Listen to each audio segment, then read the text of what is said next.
বুবলিকে নিয়ে নতুন করে বার্তা দিয়ে কি বলছেন শাকিব খান। হ্যালো ভিউয়ার্স, বিস্তারিত জানতে চ্যানেলটি সাবস্ক্রাইব করে সম্পূর্ণ ভিডিওটি দেখতে থাকুন। সুপ্রিয় দর্শক, একটা সময় চলচ্চিত্র আলোচিত সমালোচনা জুটেছিল সুপারস্টার শাকিব খান ও শবনম ইসমাইল। কেননা ক্যারিয়ার জীবন নিয়ে যত আলোচনা এসেছিলেন, তার চেয়ে ব্যক্তিগত জীবন নিয়ে সমালোচনার শিকার ছিলেন তারা।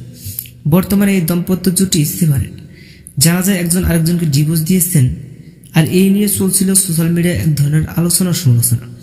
আর সেই কারণে দুজনে একসাথে সিনেমা না করে আলাদা আলাদাভাবে কাজ করে বেশ প্রশংসা করিয়েছেন। আর এর মধ্যে কলকাতায় গিয়েছিলেন সুপারস্টার শাকিব খান।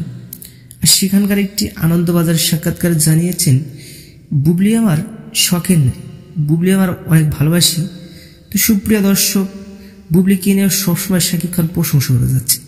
এই বিষয়টি নিয়ে আপনি কি ভাবছেন সেটা ভেবে কমেন্ট করতে পারেন নিচে কমেন্ট বক্সে। তো এই ছিল আজকের ভিডিওটি যদি ভালো লাগে তাহলে লাইক দিন। আপডেট খবর পেতে আমাদের সাথে থাকুন। অসংখ্য ধন্যবাদ পুরো ভিডিওটি উপভোগ করার জন্য।